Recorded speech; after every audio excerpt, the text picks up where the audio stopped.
Bismillahirrahmanirrahim. Assalamualaikum warahmatullahi wabarakatuh. Alhamdulillahi rabbil alamin.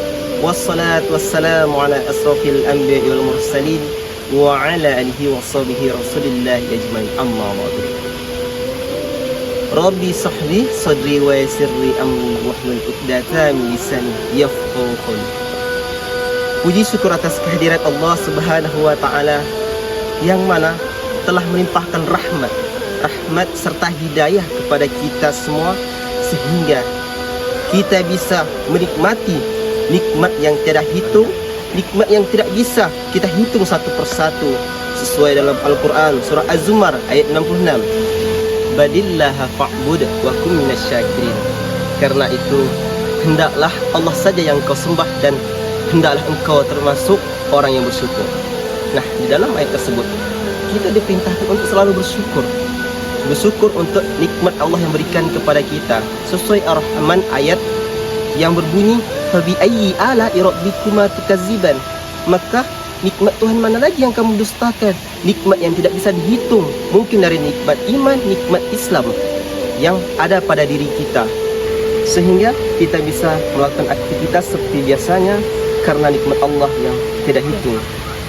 Salawat serta salam tidak lupa kita hadiahkan kepada baginda besar Nabi Muhammad SAW, dengan sama-sama kita melafazkan Allahumma salli ala Sayyidina Muhammad wa ala Sayyidina Muhammad.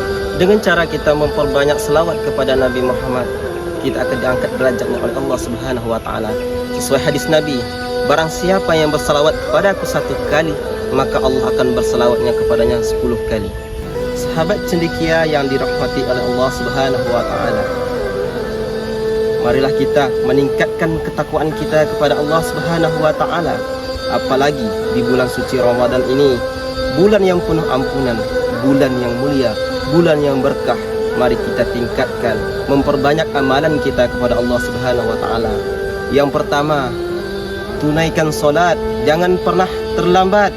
Tunaikan solat tepat waktu. Karena apa?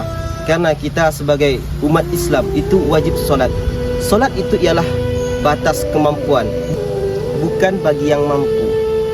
Maksudnya ialah dengan solat nggak ada alasan kita sebagai umat Islam untuk meninggalkannya. Karena apa? Karena solat di sini maksudnya ialah batas kemampuan.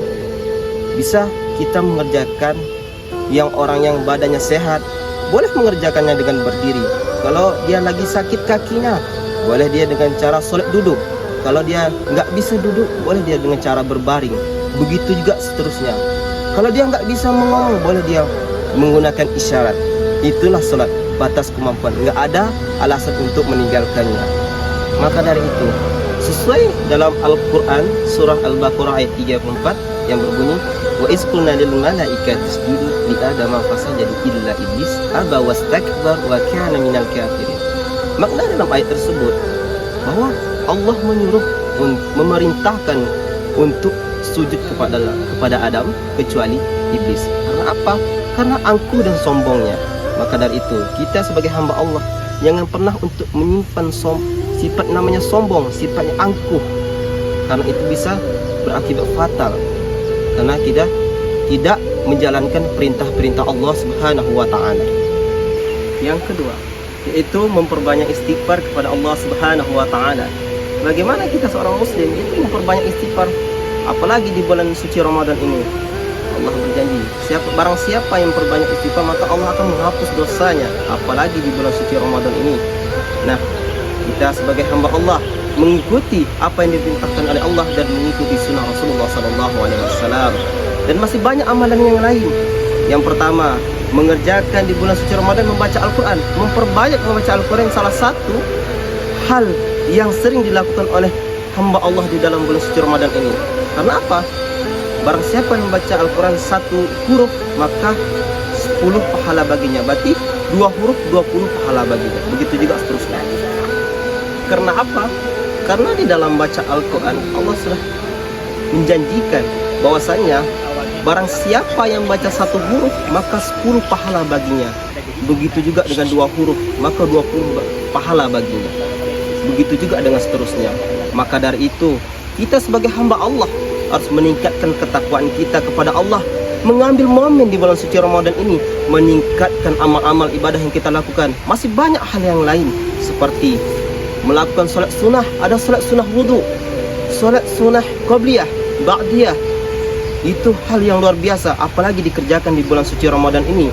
Karena apa? Karena Allah akan menjanjikan, barang siapa yang melakukan suatu amalan di bulan suci Ramadan, Allah akan melipat gandakan pahalanya. Oleh karena itu, marilah kita tingkatkan ketakwaan kita kepada Allah di dalam bulan suci Ramadan ini. Masih banyak hal yang harus kita lakukan, masih banyak hal yang harus kita kerjakan, masih banyak perintah Allah yang harus kita lakukan untuk meningkatkan ketakwaan kita kepada Allah Subhanahu wa Ta'ala. Mungkin itu saja yang dapat saya sampaikan, lebih dan kurang mohon maaf. Saya akhiri, wabillahi taufiq wal hidayah. Wassalamualaikum warahmatullahi wabarakatuh.